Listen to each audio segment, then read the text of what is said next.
오늘 우리에게 주신 하나님의 말씀은 마태복음 4장 1절에서 11절 말씀입니다. 마태복음 4장 1절에서 11절 말씀입니다. 한 절씩 교독하도록 하겠습니다. 그때 예수께서 성령에게 이끌려 마귀에게 시험을 받으러 광야로 가사 시험하는 자가 예수께 나와서 이르되 내가 만일 하나님의 아들이거든 명하여 이 돌들로 떡덩이가 되게 하라.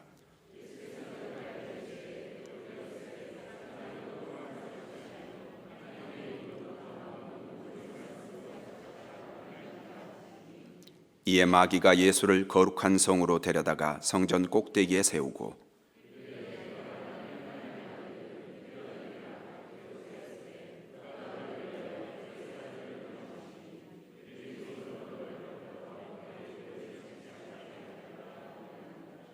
예수께서 이르시되 또 기록되었으되 주 너희 하나님을 시험하지 말라 하였느니라 하시니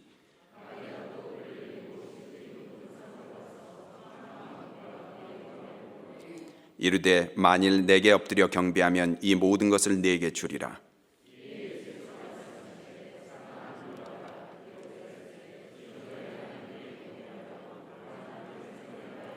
함께 읽으시겠습니다.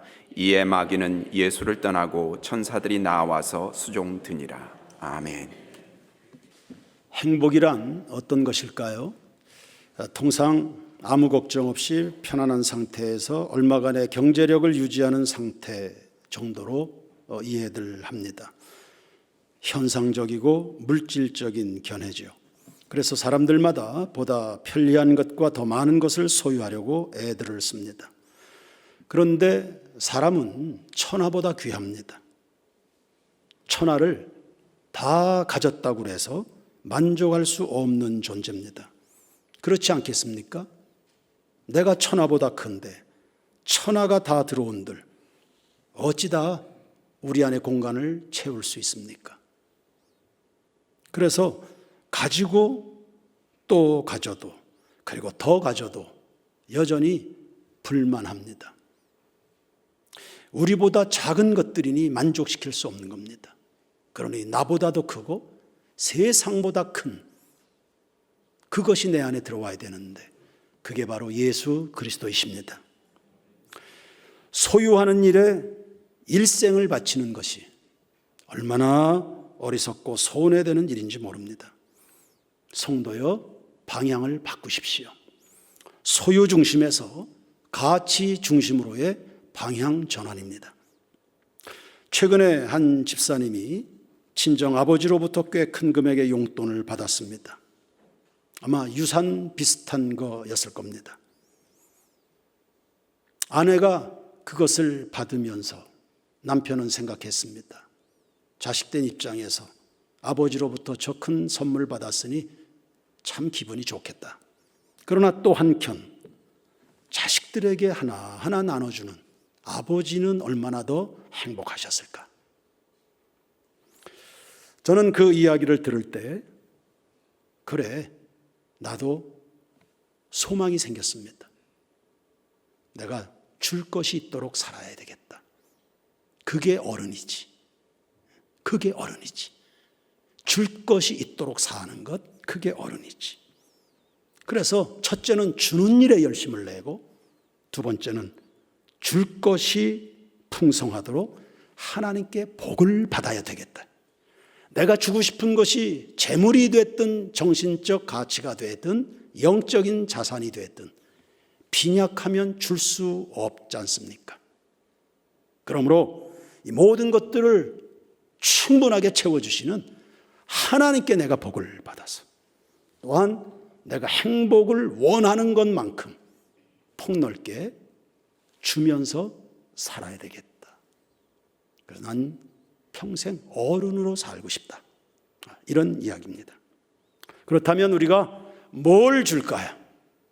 그리고 누구에게 줘야 되겠습니까? 단지 내 자식에게만 주면 되겠습니까? 그것은 아닌 듯 싶습니다. 왜냐하면 우리가 믿는 예수님은 우주의 하나님이시니까 우리의 마음이 더 넓어야 되겠죠. 예루살렘과 온 유대와 사마리아와 땅끝까지를 주님은 늘 말씀하십니다. 그래서 우리의 마음이 더 커져야 되겠고 또 벌린 손은 더 넓어져야 되겠습니다. 그래서 적어도 오늘 이 시대를 살아가는 새인교회 성도들은 우리가 살아가는 주변과 그리고 다가오는 다음의 세대 정도까지는 바라볼 수 있어야 그리스도인이라 일컬음을 얻기에 부족함이 없을 겁니다. 뭘 준비해 주면 좋을까요? 하나님의 나라입니다. 하나님 아버지께서 그 아들 예수 그리스도의 핏값을 지불하면서까지 우리에게 그토록 안겨주고 싶어 하시는 세상, 그게 하나님의 나라입니다. 지난주에 설교했지만 하나님의 나라는 가장 살기 좋은 세상입니다. 우리가 목숨을 걸어도 충분히 좋을 만큼의 가치가 있는 것, 그게 하나님의 나라입니다. 그리고 예수님은 명령하시지 않습니까? 너희는 먼저 그의 나라와 그의 의를 구하라. 그리하면 이 모든 것을 너희에게 더하시리라 했습니다. 성도는 여러분 속에 그 예수가 계시다면 그 하나님의 나라를 꿈꾸셨던, 그리고 하나님의 나라를 우리에게 주시는 그 예수가 여러분 속에 계시다면, 그래서 예수와 연결이 돼 있다면, 그 예수의 보혈이 여러분 속에 흐르고 있다면 우리 새인교회 성도들은 강력하게 하나님 나라 꿈을 가져야 될 줄로 믿습니다. 무엇을 먹을까 마실까 가질까 그런 거 고심하는 거 아닙니다. 그건 하나님이 고민하시는 일입니다.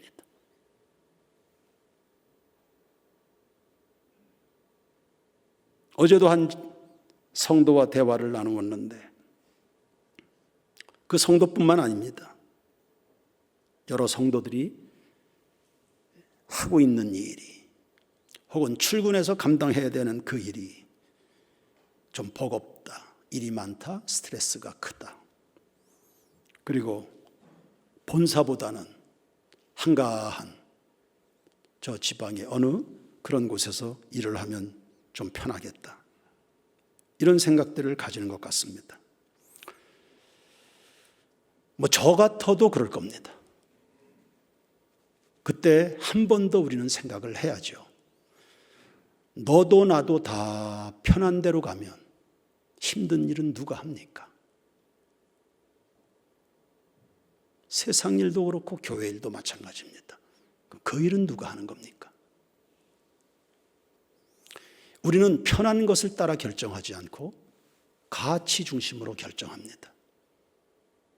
그래서 편한 것 때문에는 한눈 팔지 마시고요.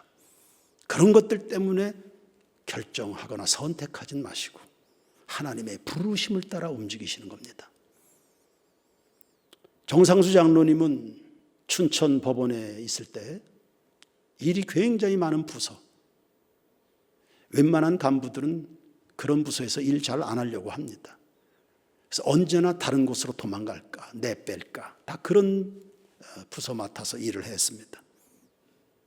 참 열심히 일했습니다. 전임자가 다 남겨놓고 간 일까지도 깔끔하게 다 마무리하고, 남들이 200건 처리할 것 같으면 본인은 400건씩 처리해 가면서,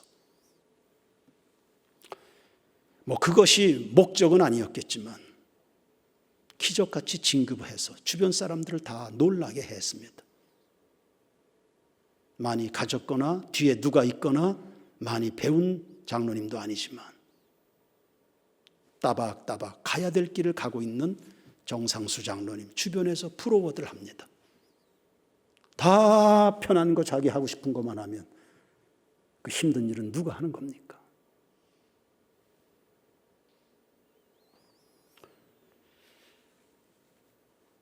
그저 성도들은 뭘 먹고 살까? 이런 것들은 주님이 고민하시는 일이고, 그 하나님의 너른 품 안에 여러분 안기셔서 그분하고 하나님 나라 일을 이야기하십시오.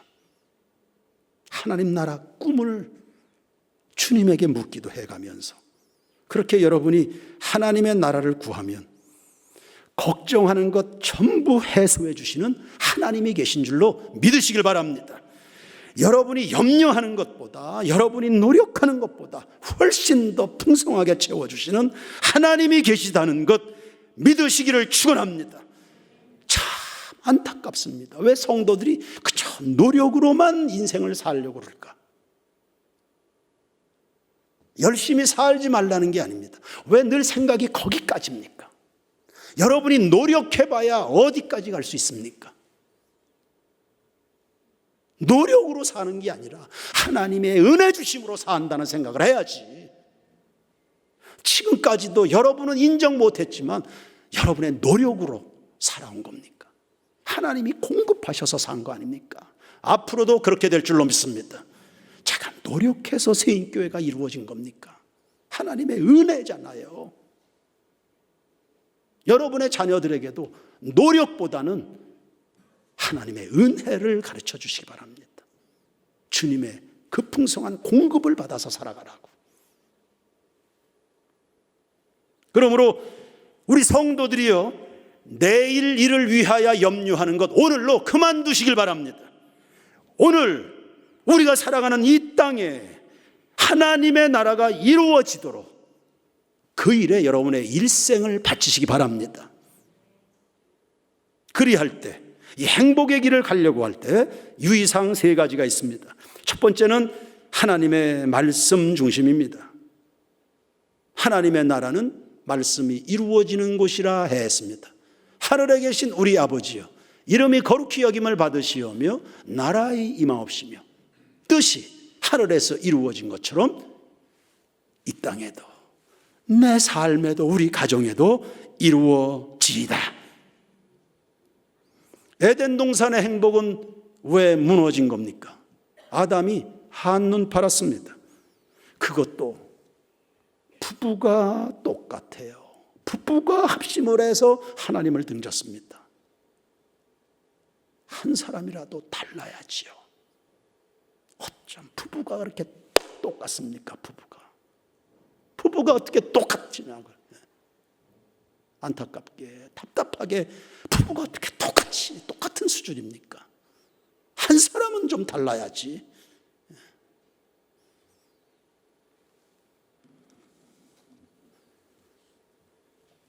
선악과를 먹지 말라. 무슨 뜻입니까? 너 내 말대로 살래? 네 욕심대로 살래? 그 질문이셨습니다. 아담은 내가 알아서 할게요. 그리고 내뺀 겁니다. 뒤에서 마귀가 꼬드겼어요. 망하는 줄도 모르고 마귀의 말에 솔깃했던 겁니다. 결과는 죽음이었죠. 삶이 고달픈 것은 예외 없습니다. 생각도 방식도 말하는 것도 말씀에서 벗어났기 때문입니다. 우리 교회 학교 아이들도 고민이 많지 않습니까? 나름대로 갈등하고 힘들어하는 순간들이 있습니다. 제가 그 아이들 만나면 권면할 때 너 말하는 습관부터 좀 바꿔라.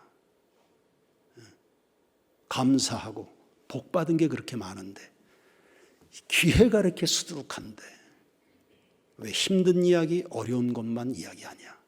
말하는 습관부터 좀 바꿔라. 네 인생이 달라질 거다. 네가 바라보는 시각, 생각부터 좀 바꿔라. 그러면 천국이 될 거다. 삶이 고달픈 것은 예외 없습니다. 교통사고는 왜 일어납니까? 법규를 위반하기 때문입니다. 전쟁은 왜 일어나는 겁니까? 욕심이 지나칩니다. 사람과의 갈등은요, 자기 귀는 틀어막고 자기 위주로 말을 하기 때문입니다. 성적으로 문란합니다. 정치권은 진흙탕입니다. 가정은 파괴되고 청소년들은 버림받습니다. 사회는 마약에 찌들어갑니다. 결혼은 외면하고 출산율은 저조합니다. 왜 이런 세상이 됐습니까? 10계명을 버렸기 때문입니다. 그래 놓고는 복지 혜택을 늘리면 세상이 달라질까? 그래서 정권을 잡으려는 사람들마다 맨 복지 이야기만 합니다. 원주시의 예산도 한 해 예산이 1조 한 2천억 정도 돼. 7천억이 다 복지입니다. 복지 금액입니다. 생산적인 일에 쓰여지지 않습니다. 다 그냥 없어지는, 그냥 땅속으로 다 사라지는 돈들입니다. 재생산을 유발하는 데 그 7천억이 쓰여지지 않습니다. 그래, 복지국가. 그럼 핀란드, 스웨덴, 덴마크 같은 나라들은 행복해야지요. 그러나 동성애와 온갖 우울증으로 뒤덮인 나라가 되어 있습니다. 복지 혜택을 늘리면 세상이 변합니까? No. 아니에요. 이 세상에, 우리가 살아가는 이 시대에 말씀대로 살아가는 사람이 늘어나야 될 줄로 믿습니다. 미국은 이미 1960년대 학교에서 주기도문이나 사도신경 교육을 철폐했습니다. 자기들 멋대로 하는 세상을 만들고 싶어서였기 때문입니다. 주모자가 존 F 케네디입니다. 집안이 다 폭삭 망했습니다. 총 맞아서 죽고, 비행기 추락해서 죽고, 정신병으로 죽고, 이래 죽고 저래 죽고, 다 젊은 날에 죽었습니다. 형제들이. 우리나라도 교회를 점점 압박합니다. 말씀 없는 세상이 돼야 탐욕이 판을 칠 수 있으니까요. 이러한 때 우리는 어디에 일생을 투자해야 되겠습니까? 뭐 하는 일에 여러분이 마음을 기울여야 되는 겁니까? 프랑스가 독일의 침공을 받아서 나라가 쑥대밭이 됐습니다. 저항하기 위해서 레지스탕스들이 일어났죠. 독립해보겠다고. 그러나 독일의 그 무시막지한 게슈타포가 가만히 있나요? 그 비밀 경찰들이 샅샅이 뒤져서 레지스탕스들을 다 잡아들입니다. 그러다가 한 조직이, 독립군 조직이 수사망에 걸려들어서 대부분의 요원들이 잡혀왔습니다. 그 중에 시세말로 하면 정말 재수없게 레지스탕스도 아닌데 그 동네 빵가게 주인이 함께 붙들려 온 겁니다. 억울하지요. 자긴 독립군 투사도 아닌데 죽게 생겼습니다. 완전히 사색이 됐습니다. 겁에 질려가지고. 그 독일 경찰에게 나는 레지스탕스가 아닙니다. 난 아무것도 안 했습니다. 살려주십시오. 그때 먼저 잡혀 들어왔던 레지스탕스 요원이 그 이야기를 듣고는 나지막히 이렇게 이야기했습니다. 아무것도 안 했다고? 나라가 이 지경인데 너 아무것도 안 했다고? 넌 유죄야. 넌 죽어야 돼. 여러분, 지금은 말씀의 세상이 심각하게 위협을 받고 있습니다. 예배 안 드리는 교회들이 하나 둘이 아닙니다. 예배가 없어도 아무런 불편함을 느끼지 않는 교인들이 상당히 많습니다.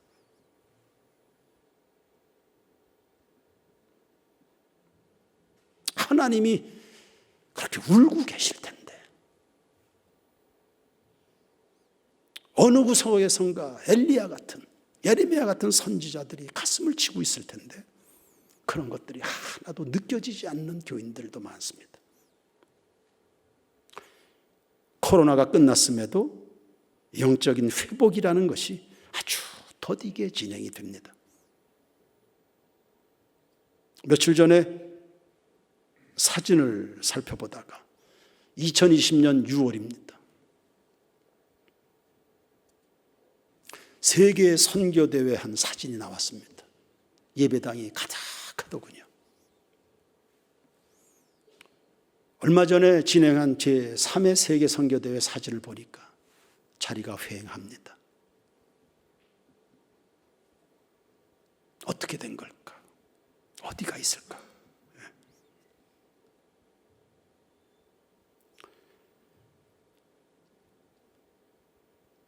여행들 많이 다니더군요. 그 좁은 공간에서 비행기에 몸을 실어서 몇 시간씩 해외로 제주도로 여행을 다닙니다. 그런데 무엇 때문에 무슨 핑계로 구역 예배들은 안 드리시는 겁니까? 무슨 이유입니까?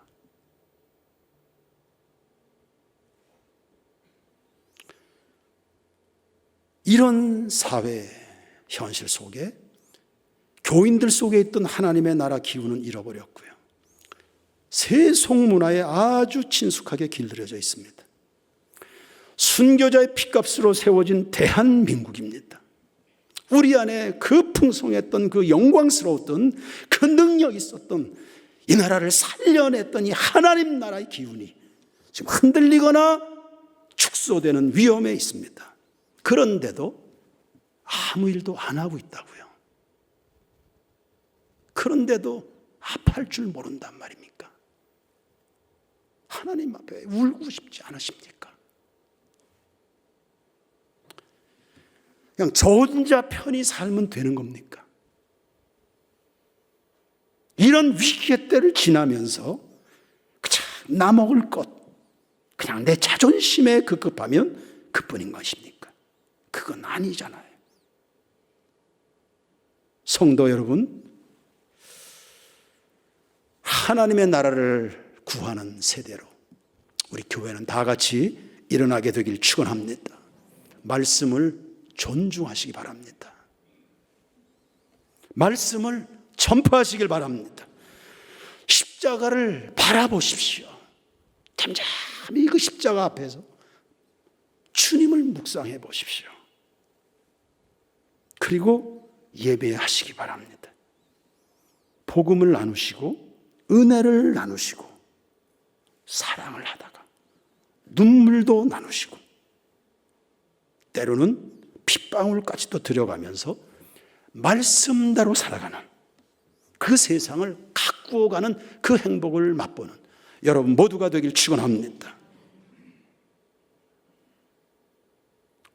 얼마 전에 소개했지만 우리 교회 청년들이 직장에서의 고충을 토로한 적이 있습니다. 직장의 상사들이 불법한 일을 요구한다는 거예요. 한두 번도 아니고. 시키는 대로 하자니 마음은 괴롭고 안 하자니 불이익을 당할 것 같고 회사를 그만둬야 되나. 보통 스트레스가 아닙니다. 왜 이렇게 된 것입니까? 하나님의 나라가 위축되어 있기 때문입니다. 아니, 예수 그리스도를 믿는 여러분 속에 하나님 나라 정신이 희미해졌기 때문입니다. 아무것도 안 하고 있는 교인이 많기 때문입니다.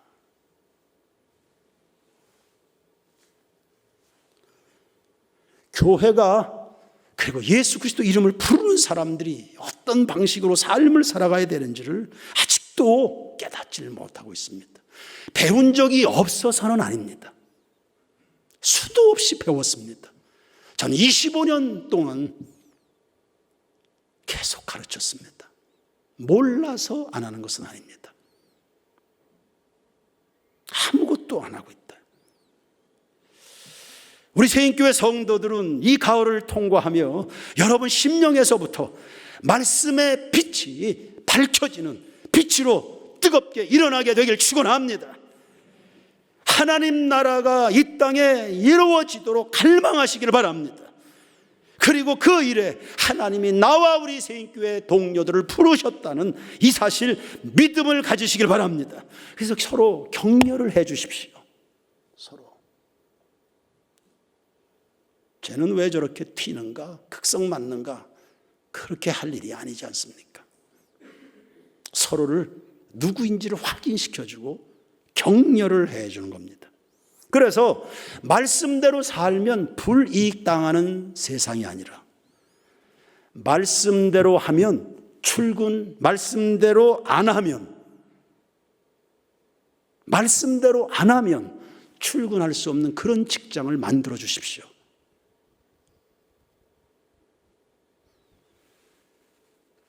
중견 간부들쯤은 돼 있지 않습니까, 여러분들이? 그 정도는 할 수 있지 않습니까? 말씀대로 장사하지 않으면 저 가게가 문을 닫을 그런 사회를 만드는 겁니다. 말씀대로 가르치지 않으면 학교 선생 못하게 해야 됩니다.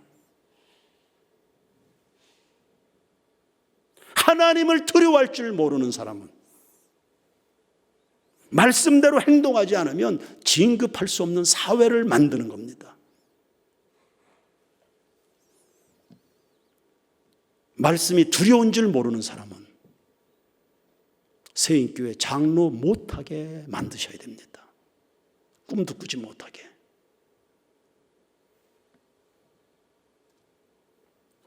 이런 일들이 바로 우리가 목숨 바쳐 일생을 바쳐서 할 만한 가치가 있는 일입니다. 행복하지 않습니까? 한두 사람이 고생해서 세상이 바뀐다. 행복한 일 아닙니까? 바자회 마친 주일은 힘드니까 주일에 식사 봉사가 없다. 그렇게 했던 적도 있습니다. 그러나 이 많은 성도들이 주일에 오는데 누군가 조금 더 수고해주면 주일에 식사할 텐데,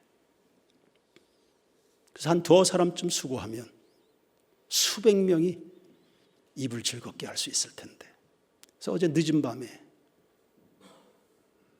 오늘 먹어야 될 성도들 수백 명의 밥거리들을 다 이렇게 준비해 놓고 간 사람이 있습니다. 행복하지 않습니까? 그런 것들이. 마귀가 예수님께 와서 시험했습니다. 돌들로 떡덩이가 되게 하라. 아니, 금식하는 사람한테 와서 먹는 이야기 하면 됩니까? 지금 하나님께 집중하는 거 아닙니까? 밥을 굶어가면서 하나님의 뜻을 찾고 있습니다. 명절 끝날에, 연휴에 온 교우들이 은혜 받아야 살겠다고 하루 온종일 기도회를 하고 있습니다. 아이고,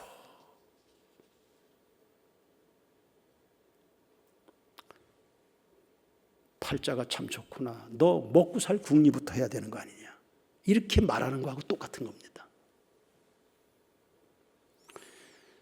먼저 할 일과 나중 할 일을 섞어버리는 겁니다. 본질과 지엽적인 일을 뒤바꿔 놓는 거죠. 우리가 다 경험을 해봤지만 본질을 붙들고 살면 지엽적인 것들이 다 따라오게 돼 있습니다. 그게 마태복음 6장 33절입니다. 그런데 본질을 내려놓고 잔가지들 가지고 씨름하다 보면 나중에 다 잃어버립니다. 아무것도 가져갈 게 없습니다. 우리 성도들에게 있어서 인생 언제나 그렇습니다. 인생 최우선은 하나님이시라는 사실 기억하시길 바랍니다. 하나님 놓치면 다 잃어버리는 겁니다. 하나님 중심으로 인생을 살아간다. 하나님 최우선 순위로 인생을 살아간다. 구체적으로 그게 뭡니까? 구체적으로 하나님 최우선으로 인생을 살아간다. 여러분에게 팁을 제시하고 싶습니다. 그게 뭡니까? 하나님 최우선 순위로 인생을 산다. 그게 새벽 예배입니다. 하나님이 내 인생의 최우선 순위십니다. 그게 새벽 예배입니다. 그거 힘들어서 어떻게 합니까? 그거 쉽게 누구나 결단할 수 없는 일들입니다. 그런데 우리의 어머니들은 없이 살고 힘든 그때 아무도 하려고 하지 않는 그 새벽 기도를 그렇게 해서 지금의 이 세상을 여러분에게 전달했습니다. 하나님 나라 일보다 늘 자기 일이 우선인 사람들은 결단코 큰일 못합니다. 여러분, 예수님이 베드로를 부르셨습니다. 나를 따르라고. 그때 베드로는 배와 그물과 아비를 버리고 따랐습니다. 하나님이 아브라함을 부르십니다. 본토 친척 아비 집을 떠나. 그때 말씀을 좇아서 아브라함이 하나님을 따랐습니다. 두 사람 다 하나님 나라를 세웠습니다.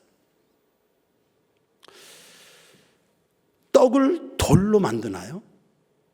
떡은 곡식으로 만드는 거 아닙니까? 수단 방법 가리지 않는 지금의 세태를 반영하는 겁니다. 꽁 잡는 게 매지. 수단 방법 가리지 않는 마귀적인 삶의 방식입니다. 상식적이지 않습니다. 뭐로 가도 서울만 가면 된다. 우리는 어려서부터 그렇게 듣고 자랐습니다. 예, 목적 지향의 삶을 살아가야 된다는 점에선 의미 있는 이야기입니다. 그러나 우리 성도들은 한층 더 성숙하게 적용을 해봅시다.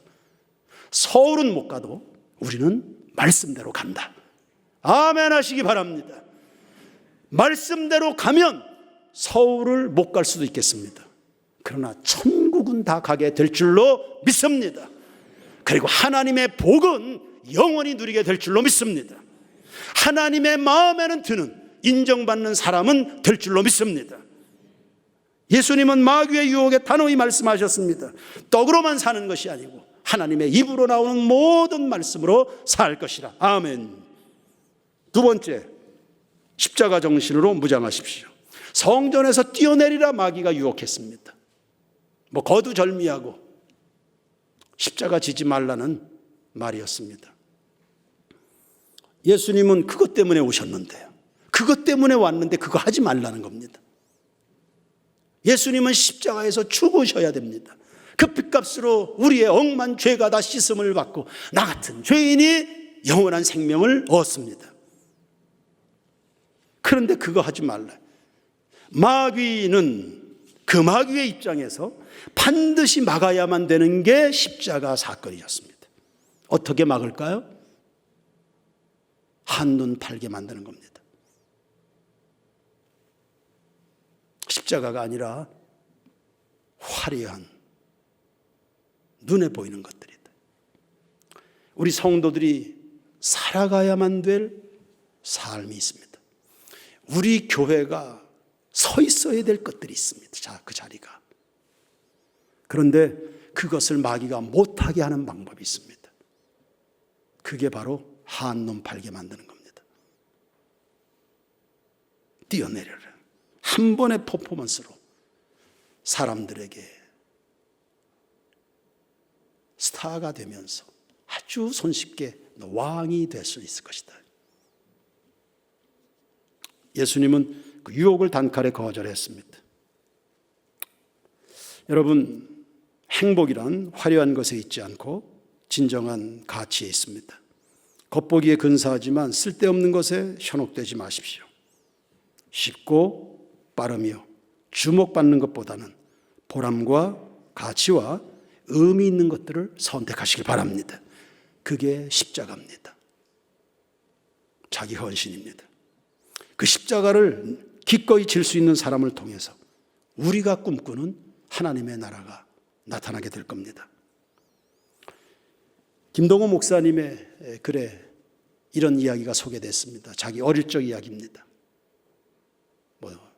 국민학교 들어가기 전에 이야기니까 67살 됐을 때 이야기인 것 같습니다. 외숙모에 대한 이야기였습니다. 아주 정이 많으신 분이셨는데 어느 날 그 숙모 집에 놀러 갔다가 숙모를 따라서 시장을 가게 됐습니다.